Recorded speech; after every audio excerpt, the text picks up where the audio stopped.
प्रदर्शन लगातार इस वक्त चल रहा है। ये प्रदर्शन संसद के बाहर प्रदर्शन चल रहा है एनडी गठबंधन के सांसदों का। वहीं संसद में राज्यसभा और लोकसभा दोनों की कार्रवाई इस वक्त शुरू हो गई। सीधे चलते हैं।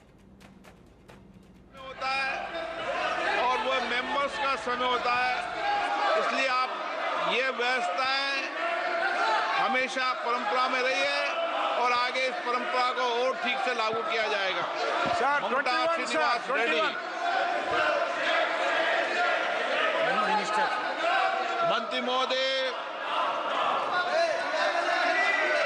जवाब पटल पे रख दिया गया है। माननीय सदस्य, Thank you very much, Speaker sir, for giving me an opportunity for me to speak first time in this 18th Lok Sabha, sir. Sir, I am very much thankful to my leader, Honorable Chief Minister of Andhra Pradesh, Sri Nara Chandrababu Naidu garu, for bringing this issue of declaring Prakash district as a backward district, sir. Sir, in the lines of with the Honorable Prime Minister and with the Honorable Finance Minister in the lines of Bundelkhand, sir. Sir, I have been fighting this for a long time. When I entered into the 12th Lok Sabha about 26 years back, this issue has been raised, sir. Now today, I am very happy. Yesterday in the budget itself, this has been announced, sir. I am very proud to tell to my people of Andhra Pradesh, Prakash Reddy say that the NDA government has done this, favorable for this Andhra Pradesh state, especially my Prakash Reddy thing, sir. Sir, I would like to ask the Honorable Minister, sir, the funds allocated for this, backward region development is only 50 crores, sir. Whether the Honorable Minister, sir, to you, sir, this is a small amount. After seeing that, this has been declared about 25 years back, sir.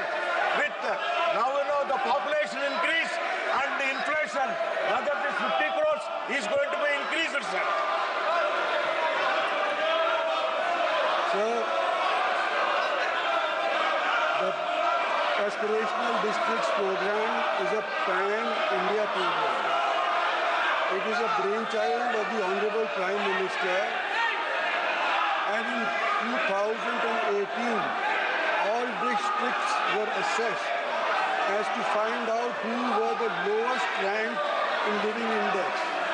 112 districts were selected, and out of those 112 districts, we have tried to make sure that these districts come up at par with the rest of the better off districts in the country. The theme in all these districts to make them rise above their backwardness is convergence, cooperation and competition. Convergence of all government schemes, whether they are state government schemes or whether they are government of India schemes. And then we have made one step forward and asked for cooperation between the state governments and the central governments. And thereafter, we've had competition amongst all these 112 districts through a delta ranking system, whereby, according to the baseline, the performance of each of these districts, how further it has gone up or down, has been decided.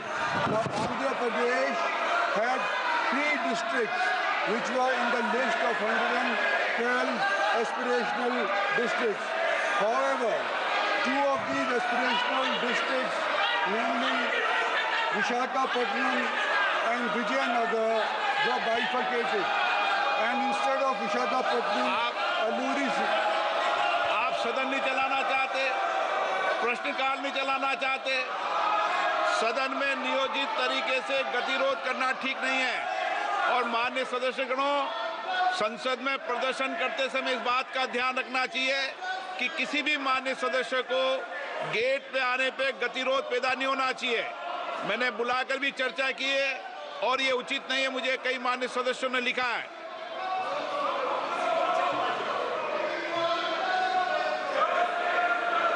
Speaker महोदय, आपने जो अभी remark किया है, कई members of parliament ने हमको भी अप्रोच किया है कि ये जो मेन पार्लियामेंट का द्वार है, नहीं, मुझे लिख के दिया है, लिख के दिया मुझे, और आपका संज्ञान में भी आया है, मुझे भी बताया गया है। और दूसरी बात सर, आज क्वेश्चन आवर में जो हमारा ओपोजिशन एमपीज ने जो किया है वो निंदनीय है। ऑल पार्टी मीटिंग में सर, ऑल पार्टी मीटिंग में सारा पॉलिटिकल पार्टीज के फ्लोर लीडर ने कहा हाउस अच्छा से चलना चाहिए, नियम से चलना चाहिए, सबने कहा। फिर सदन में आकर के इस तरीके से डिस्टर्ब करना, क्वेश्चन आवर का डिस्टर्ब करना, ये ठीक नहीं है सर। सदन में मैं व्यवस्था दे रहा हूं कि प्रश्नकाल में न प्रतिपक्ष न सत्ता पक्ष की तरफ से किसी को भी बोलने की इजाजत नहीं होगी। केवल प्रश्नकाल में प्रश्नकाल ही चलेगा, ये व्यवस्था है। Second supplementary. Sir, thank you very much, Speaker, sir. Sir, in this minister's reply stated, for especially Andhra Pradesh, only 34 crores has been sanctioned. Out of that, only 49 lakhs only has been spent, sir. What is the reason also, I would like from the Honorable Minister. And not only that, sir, I requested him also whether this 50 crores is going to be increased later. Because 50 crores is a very small amount for a district, for a development, sir. And moreover, sir, one more thing also, whether this, the Prakasham district declared by Honorable Prime Minister with at the instance of my leader, Honorable CM Chandrababu Naidu Garu, that when will it start also operationally, whether they are going to take it up with the existing aspirational districts list also. Sir, I was trying to make the honourable member understand that aspirational districts are not given funds from out of the government devolving funds. They are given a delta ranking by virtue of which there is competition amongst all the 112 aspirational districts. The first district amongst those 112 per month gets 10 crore rupees. The district that comes second gets 5 crore rupees. Apart from that, there are sectors like health and nutrition and agriculture and water harvesting, which are also assessed. And whoever comes first out of those 112 districts on these parameters is given 3 crores each. So there is no separate budget as such for aspirational districts. All schemes of the central government, all schemes of the state government, they are converged. There is then thereafter there is competition as to which is the best district. So all told, since its inception in 2018, 1,582 crores was given for aspirational districts program, which is devolved to the districts by virtue of delta ranking system. After this, in first phase, which was from 2019 to 22, it was 974 crores. And the second phase, which is from 22 to 24, is for 933 crores, which is still in progress. Now, there seems to be a little bit of confusion in the honourable member's mind, and he's saying that whether we give funds. It is not us who give funds. The funds have been devolved by the Finance Ministry as presented by the Honourable Sita Raman, the Finance Minister. They have given a sizable package to Andhra Pradesh, and right now BJP के वरिष्ठ सांसद दिनेश शर्मा जी हमारे साथ में मौजूद है। दिनेश जी, विपक्षी दलों का आरोप है कि बजट में सिर्फ एनडीए के सहयोगी दलों का ध्यान रखा गया है, सरकार बचाने के लिए बजट बनाया गया है, पूरे देश को ध्यान में रख के बजट नहीं बनाया गया। मैं समझता हूँ कि विपक्ष अभी तक तो मैं समझता था कि अपरिपक्वता का ही परिचय देता रहा है। आज उनके प्रदर्शन से लग रहा है कि वो राजनीतिक रूप में चेतना शून्य हो चुके हैं। उनको शायद ये भी नहीं पता कि जो बजट है उसने हर क्षेत्र को स्पर्श किया है। आज उनके पास ये जवाब नहीं है कि रोजगार वो आरोपित करते थे, आज रोजगार की भरमार करने की कोशिश की गई है। आज महिला सशक्तिकरण से लेकर और युवाओं के रोजगार तक की तमाम व्यवस्थाओं में जहाँ है, वहीं पर किसानों के लिए सरकार ने अपना खजाना खोला है। रक्षा क्षेत्र जिसका जिक्र नहीं आया था कल बजट में भाषण में, उसमें भी 6 लाख करोड़ से ऊपर का बजट उसमें भी है। आज इनके पास कहने को शब्द नहीं है।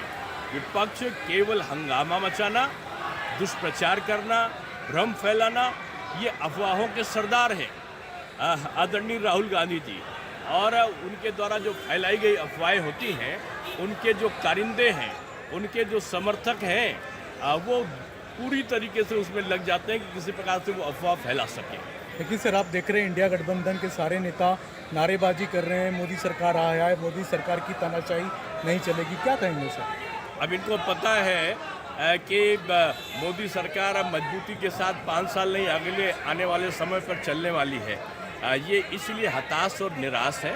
इनका प्रदर्शन आज इनकी हताशा का प्रदर्शन है। ये तो दिनेश शर्मा जिनका कहना है कि अपोजिशन की हताशा का बातचीत करने के लिए आम आदमी पार्टी के सांसद राघव चड्ढा हैं, जो पार्लियामेंट में एक पोस्टर लेकर के आए हैं। इसमें आप देख सकते हैं बजट में पंजाब के लिए जीरो मिला है, लेकिन सरकार कह रही है कि हमने बहुत कुछ दिया। देखिए, मोटे मोटे तौर पे आज ये साफ हो गया है कि कोएलिशन पॉलिटिक्स की कंपल्शंस तो एक चीज़ है कि बिहार और आंध्रा को आपको अधिक राशि देनी थी, लेकिन जो बाकी राज्य हैं उनका क्या कसूर है? उन्होंने क्या पाप कर दिया? जिन राज्यों ने आपको खूब वोट दिया, दिल्ली ने 700 सीटें आपको दे दी, गुजरात ने सारी सीटें दे दी, मध्य प्रदेश हो, आपका उड़ीसा हो, झारखंड हो, हिमाचल प्रदेश हो, छत्तीसगढ़ हो, लगभग राज्यों ने सारी सीटें आपकी झोली में डाल दी, लेकिन फिर भी बजट में वापसी में उन्हें कुछ नहीं मिला। ये दुख की बात है, और हम अपने राज्य पंजाब की भी आज आवाज़ उठाई है और सरकार से गुहार लगाई है कि बजट पे पुनर्विचार करते हुए और राज्यों को भी पैसा दीजिए, उनके साथ स्टेप मदरली ट्रीटमेंट ना किया जाए। तो नीति आयोग की बैठक में आपके सीएम एक बार फैसला लिया जाएगा, मुझे लगता है शाम तक ये बात क्लियर हो जाएगी। इंडिया गठबंधन मिल के फैसला लेगा कि बैठक में शामिल होना है कि नहीं। धन्यवाद। मनोहर केसरी, इंडिया न्यूज़। मान्य जिले भी एक सेकंड, ये दो छोड़ के किसी को नहीं मिला कुछ, ना तमिलनाडु को मिला, ना केरला को मिला, ना कर्नाटक को मिला, ना महाराष्ट्र को मिला, ना पंजाब, ना हरियाणा, ना राजस्थान, ना छत्तीसगढ़, ना किसी स्टेट को कुछ नहीं, दिल्ली को नहीं दिया, तो मैं कितने गिनूं, ओडिशा को कुछ नहीं दिया। तो ऐसा बजट मैं कभी नहीं देखा, और ये सिर्फ किसी को खुश करने के लिए, कुर्सी बचाने के लिए वो ये सब हुआ है। इसका हम खंडन करते हैं, और इस ढंग से बजट पेश अगर हो गया, मैं समझता हूँ कर्नाटक से आए हैं। नहीं, कर्नाटक से आए हैं सर, हमारी तो अपेक्षा